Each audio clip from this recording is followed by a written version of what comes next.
Vamos a leer entonces el versículo número 1. Hechos de los Apóstoles 18:1 dice: después de estas cosas, Pablo salió de Atenas y fue a Corinto. Y halló a un judío llamado Aquila, natural de del Ponto, recién venido de Italia, con Priscila, su mujer. Por cuanto Claudio había mandado que todos los judíos saliesen de Roma, y fue a ellos. Y como era del mismo oficio, se quedó con ellos y trabajaban juntos, pues el oficio de ellos era hacer tiendas. Bueno, aquí empezamos. Pablo llega a Corinto y de una vez la Biblia lo enlaza con dos personajes. Estos personajes eran Aquila y Priscila, que trabajaban haciendo tiendas. La expresión hacer tiendas en el griego se dice que eran personas que trabajaban con cuero. Entonces parecía que tenían la misma profesión del apóstol Pablo. Pablo, cuando llega a Corinto, quizás no tenía muchos recursos, no podía al principio dedicarse completamente a la obra misionera y tuvo que trabajar en su profesión, haciendo carpas. Y conoce a Aquila y a Priscila. Da para entender que Pablo los evangelizó. Da para comprender que Pablo, aún en medio del trabajo, compartía el evangelio. No lo dice explícitamente, pero podemos creer que Aquila y Priscila fueron evangelizados. Más también se dice que Aquila y Priscila ya conocían del Señor, porque en los tiempos de Claudio, en el 48 y 49 después de Cristo, muchos judíos fueron expulsados de Italia y se dicen que eran los judíos ortodoxos que se habían levantado contra los judíos cristianos. Entonces Claudio, el emperador, expulsa a algunos judíos para evitar la confrontación en Roma, en Italia. Y entre esos iba Aquila y Priscila, los cuales fueron expulsados, sacados de Italia. Entonces, quizás Aquila y Priscila ya conocían las cosas del Señor, ya tenían conocimiento de Dios, pero por cuestiones de la soberanía de Dios se encuentran con Pablo en Corinto. Y creo que Pablo afirmó más la fe de ellos. Sea cual sea la posición, fue una bendición. ¿Qué tal, Pastor Alfredo? Precioso esta parte, ¿no? Y la Biblia ya entra a estos dos personajes para enseñarnos algo muy importante. Claro que sí, Pastor José Manuel. Impresionante, porque sabemos que Dios está preparando todo, Señor lo va preparando a la medida de su tiempo, ¿no? Sabemos que el apóstol Pablo incluso pasó momentos difíciles en otras ciudades, en Atenas, en Berea, bueno, en diferentes lugares. Pero también sabemos que Dios estaba preparando gente en otros lugares o en los lugares donde Él estaba, gente que estuviera ahí al lado para apoyarle, para que estuvieran con el apóstol Pablo en esa parte de la evangelización, para llevar el conocimiento del evangelio de Jesucristo. Así que qué impresionante, ¿no? Y algo tan maravilloso aquí, ver una pareja dispuesta al servicio de la obra de Dios. Pastor Alfredo, ¿qué nos puede hablar de Corinto? Ya que tenemos a nuestra espalda una imagen de la antigua Corinto, unas ruinas de Corinto. ¿Qué nos puede hablar? ¿Algún contexto histórico? ¿Cómo es el nombre actual? Porque esto es importante, ya que Pablo llega a una ciudad tan importante donde le dedica dos cartas, primera y segunda de Corintios, y ya vamos a ver más adelante algunos contextos importantes de esta ciudad. Claro que sí, Pastor José Manuel. Corinto, una ciudad que en los años 40 antes de Cristo había sido destruida por catástrofes, otras circunstancias, pero luego fue nuevamente restaurada 40 años después de Cristo, 40 años antes de Cristo. Y llevaba más o menos 80 años cuando el apóstol Pablo fue a Corinto a predicar, pero lo impresionante de Corinto fue que tuvo un crecimiento rápidamente en todas las áreas. En todas las áreas Corinto creció, incluso el Imperio Romano le llamaron Acaya. Acaya le llamaron, ahora luego pasó a ser una provincia de Acaya, pero el nombre que ellos le dieron fue Acaya porque el crecimiento que hubo en Corinto fue impresionante. En 80 años, una ciudad que 40 años antes de Cristo había sido destruida, una ciudad que estaba en ruinas, se levantó y prosperó, pero lamentablemente algo que sucedió en Corinto fue que hubo un crecimiento económico, un crecimiento en todas las áreas, pero también el pecado se desarrolló de una manera impresionante. Por eso la sed del apóstol Pablo, ir a predicar el evangelio a Corinto. Claro que sí, Pastor Alfredo. La inmoralidad era algo muy, muy fuerte, muy pronunciado en Corinto. Pero avancemos. Entonces Pablo se encuentra con Aquila y con Priscila, repito, por causa de la profesión. Y en el versículo 3 dice, versículo 4, perdón, dice que él discutía en la sinagoga todos los días de reposo y persuadía a judíos y griegos. Pablo, aún en medio de su trabajo material, dedicaba también tiempo para predicar. El trabajo jamás será una piedra de tropiezo para nosotros tener comunión con Dios. El trabajo jamás podrá ser una piedra de tropiezo. Al contrario, el trabajo es una oportunidad para ser luz y compartir el evangelio.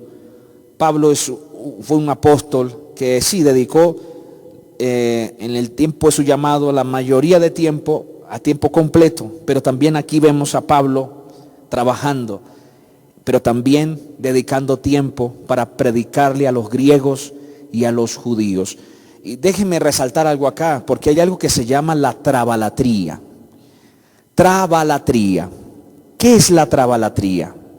La trabalatría es cuando el trabajo consume todo tu tiempo, cuando el trabajo absorbe completamente todos tus sentidos. Y hay gente que se inunda, se mete tanto en lo que hace que se le olvida congregar, se le olvida. Muchos trabajan y cuando llegan a casa se ponen a mirar otras cosas y ni siquiera escuchan los mensajes de la palabra. Cuando el trabajo consume todo, entonces viene la trabalatría, que es colocar al trabajo como un ídolo. Hay que tener mucho cuidado, amados. Aunque la Biblia dice que el que trabaja, que no coma, tampoco podemos irnos al extremo de dejar que nuestras obligaciones, nuestra profesión, nuestros oficios absorban completamente nuestra atención y descuidemos lo más importante, que es las cosas del Señor. Entonces aquí Pablo nos da un excelente ejemplo. Y dice la Biblia en el versículo 5, y cuando Silas y Timoteo vinieron de Macedonia, no olviden que Silas y Timoteo no estuvieron en Atenas, ellos estaban allá en Macedonia, en Filipos, en Tesalónica. Dice que ellos vinieron y se juntaron en Corinto. Dice, Pablo estaba entregado por entero a la predicación. O sea que llegó el momento en que Pablo ya no pudo seguir trabajando en carpas porque la necesidad que había en esa ciudad era terrible. En el versículo 5, señores, vemos que los asistentes del apóstol Pablo tuvieron que venir porque el trabajo misionero era en cantidad. Tanto que Pablo ya no podía ni tenía tiempo para trabajar. Se dedicó de lleno a la predicación de la palabra. Déjeme tocar aquí un tema. La obra de Dios es algo tan precioso que cuando crece va a necesitar de obreros que estén 24 horas pendiente, porque la obra de Dios es así. En estos días alguien me decía, pastor, ahora el trabajo se ha triplicado. Claro que sí. Hay personas que antiguamente ni venían a los cultos, ahora están pendientes de las transmisiones, que piden un consejo a través del WhatsApp. La gente está desesperada por buscar a Dios en estos tiempos. Y necesitamos pastores, obreros que estén de lleno, pendientes de cualquier novedad de la obra del Señor.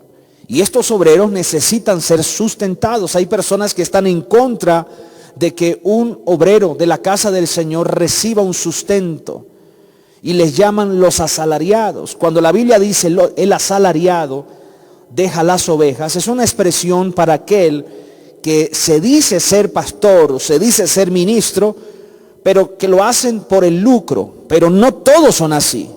Hay hombres de Dios que aman las almas, que predican la palabra, que estudian la palabra, que siempre trae pastos verdes, que está pendiente de la oveja, y aunque reciben un sustento, no se puede expresar como el asalariado.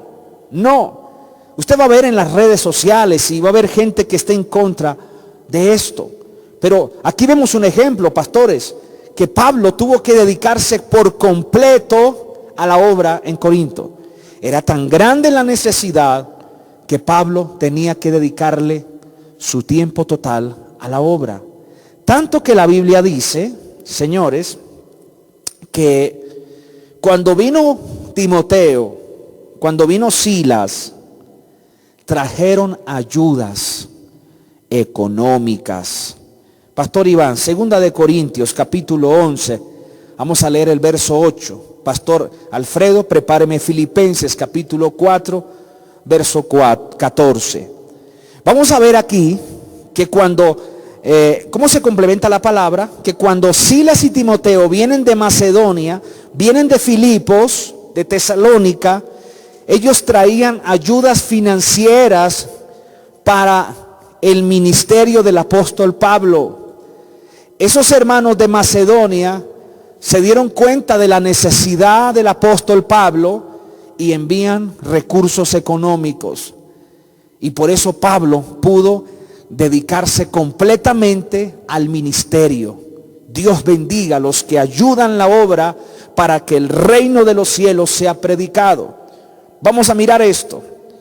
2 de Corintios, ojo, Corintios, 2 de Corintios 11, leamos el 8 y el 9. ¿Qué dice?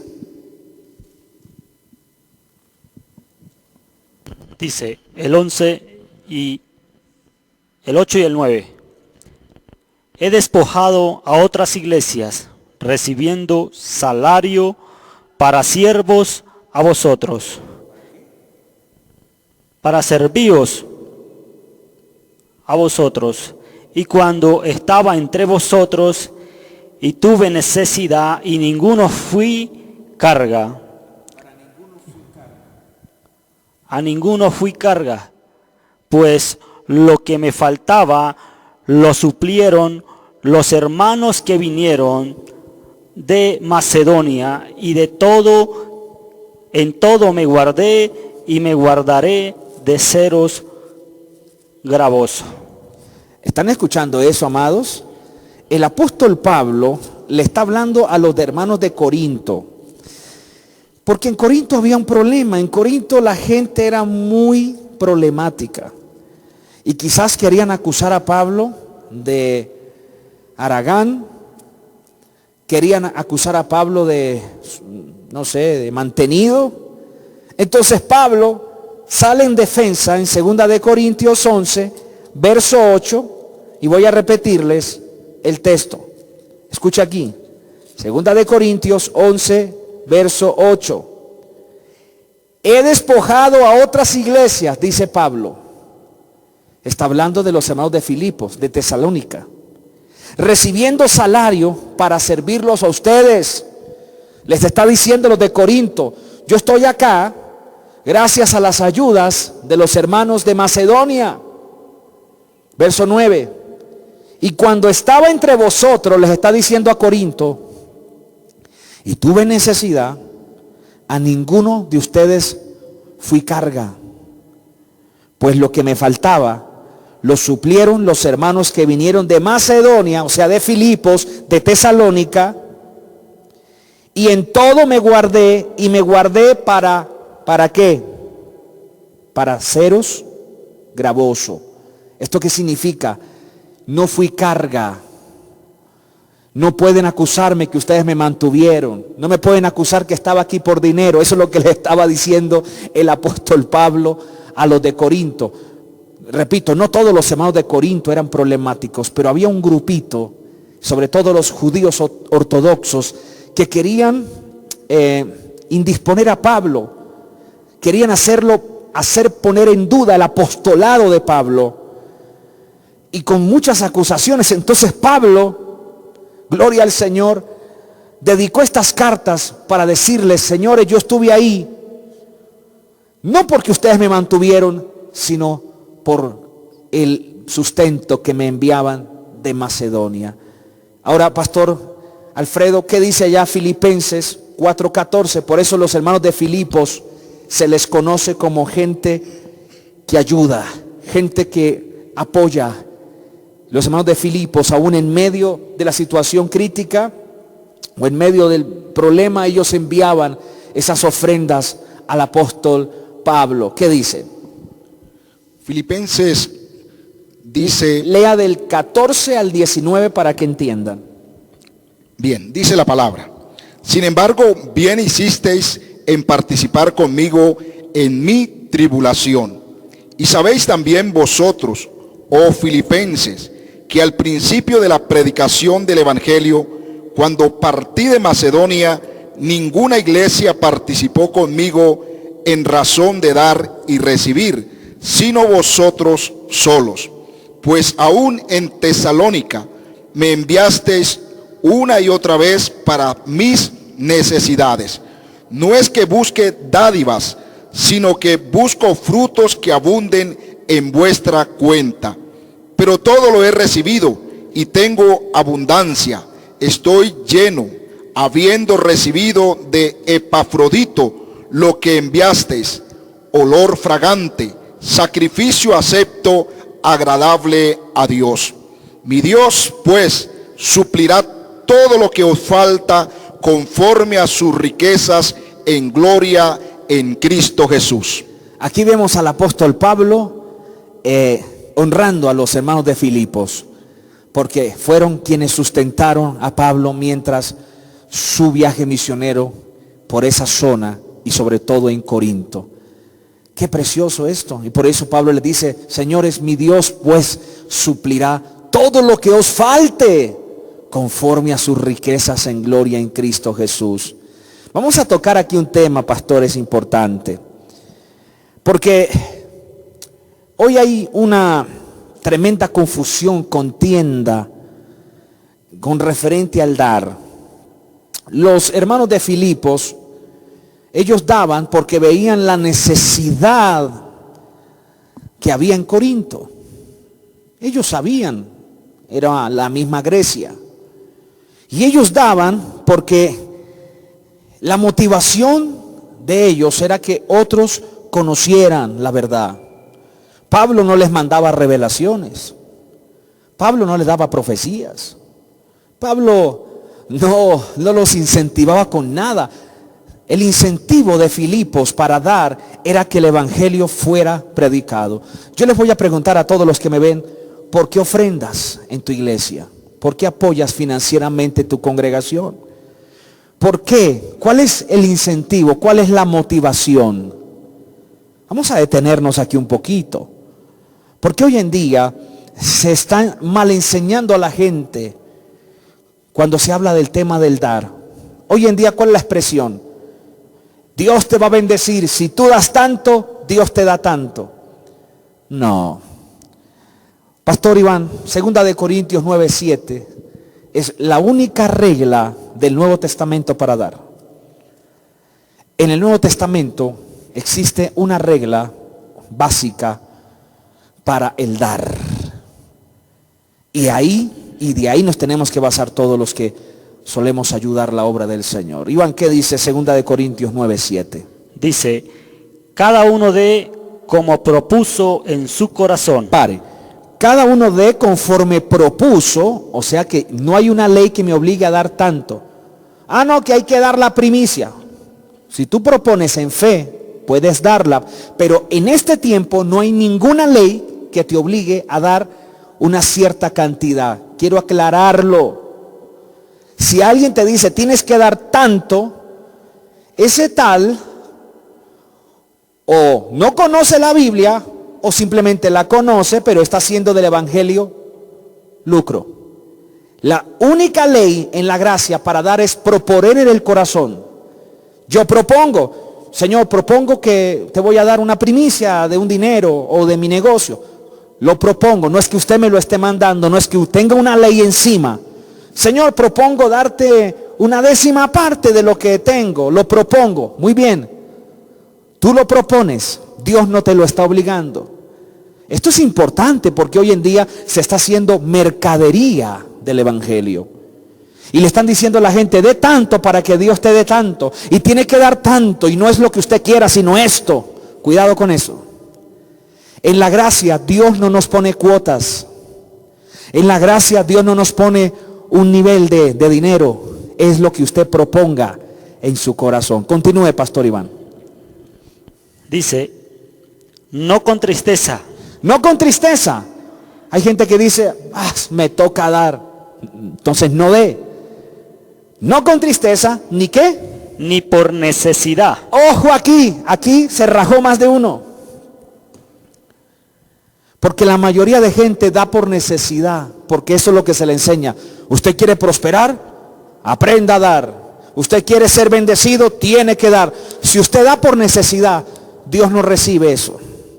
No podemos dar porque estoy necesitado. No, esa no es la actitud. Esa no es la motivación. Yo doy porque ya Cristo lo dio todo por mí en la cruz. Y todo lo que damos para Dios debe ser en pos de agradecimiento. Ojo, en pos de agradecimiento. Usted no puede decir, voy a dar este dinero porque es que estoy tan necesitado y de repente Dios me va a dar más de lo que doy. Si usted está dando para que Dios le devuelva, no dé nada.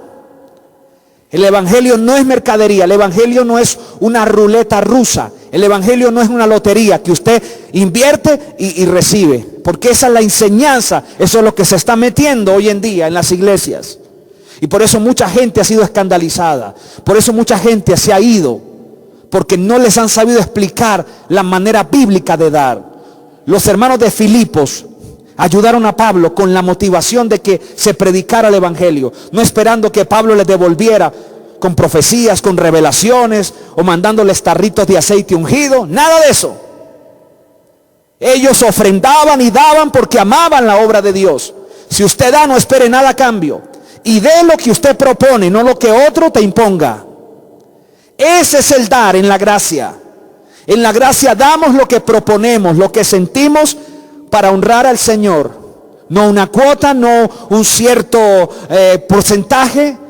Si lo haces, hazlo por fe, como agradecimiento de lo que el Señor ha hecho por ti y por lo que te ha dado. Repito, no hay ley. En este tiempo no hay ley, no hay obligación. Punto.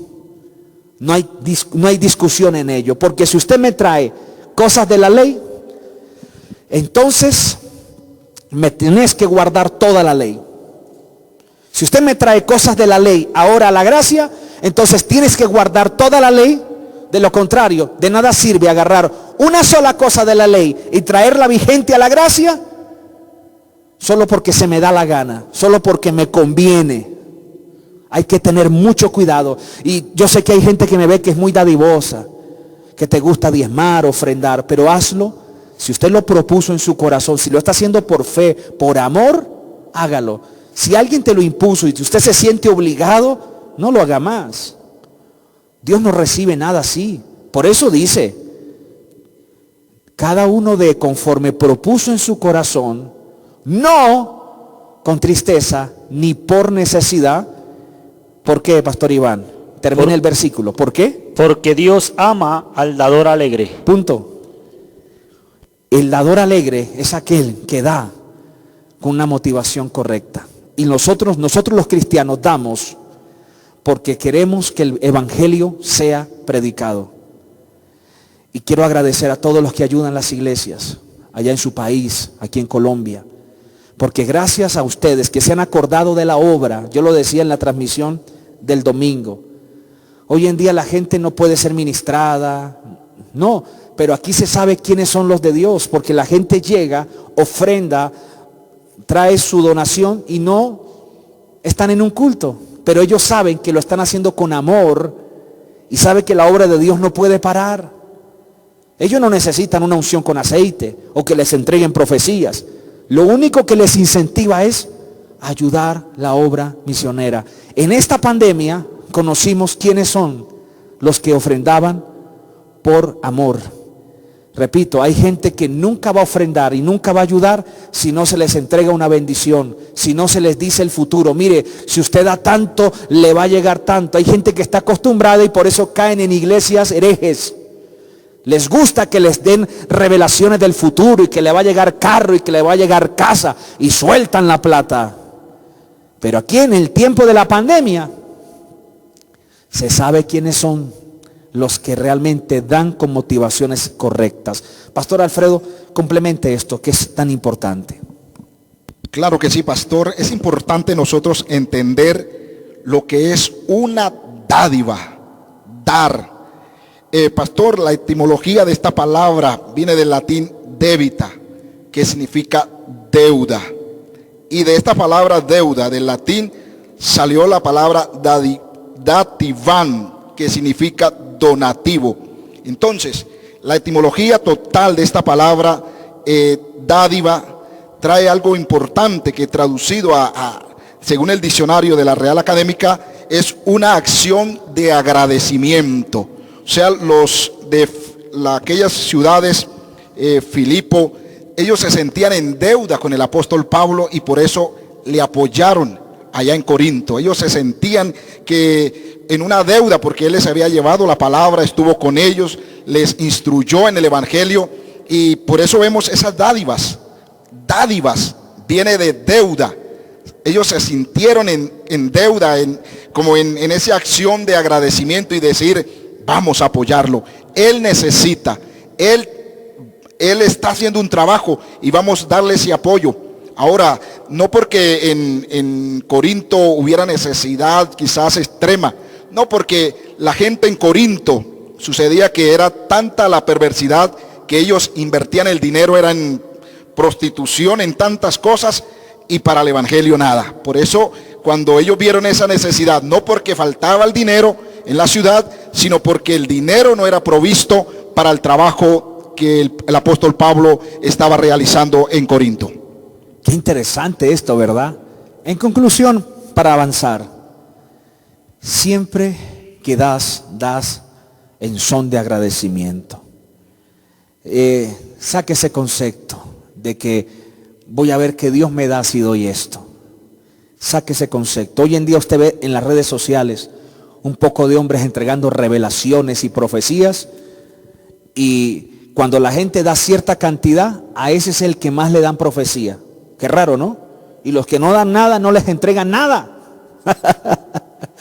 Pero el que da más dinero les entregan 5 o 7 profecías. Entonces el que no da nada se emociona y dice, oiga, ese dio $20 y le dieron 5 profecías, pues yo también. Y no se dan cuenta que es una trama, es una trampa del diablo. Primero, para dañar la imagen del evangelio, y en segundo lugar, para lucrar esta clase de hombres que usan el evangelio para esas cosas. Amados, no espere que alguien le incentive con bendiciones para dar. Si usted es de Dios, como dice aquí el pastor Alfredo, cuando Dios le da a uno todo, uno se siente como endeudado con Dios y uno da por amor. Por amor. Si usted diezma en la gracia, no agarre allá el Malaquías 3:10 para obligar a Dios que me tiene que abrir las ventanas de los cielos. Ya las abrió. ¿Sabe cuándo? Sí. ¿Se acuerda que la Biblia dice que cuando Cristo vino y se bautizó, dice que los cielos se abrieron y una voz se escuchó. ¿Y qué decía la voz? Este es mi hijo amado, en quien tengo complacencia. Este es mi hijo amado. Ese día se abrió los cielos, vino Cristo, ya los cielos están abiertos. Gloria a Dios. Así que si das algo, délo por amor, no espere nada. Esa es la actitud correcta de un hijo de Dios en el tiempo de la gracia. No hay cuotas, no hay porcentajes, cada uno dé conforme propuso. Si no propone, no da. Pero eso sí, sea serio.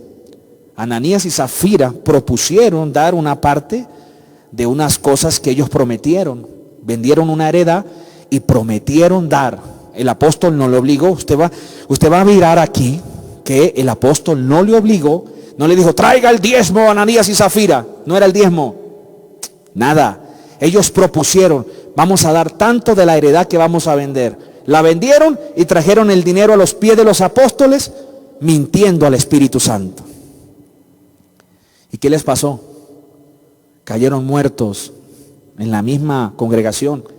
Murieron porque mintieron al Espíritu Santo. ¿Y qué les dijo el apóstol? Ustedes mejor no hubieran ¿qué? Ustedes mejor no hubieran hecho promesa. ¿Para qué propusieron eso en su corazón? Se hubieran quedado con todo. Pero se ponen a prometer y no cumplen.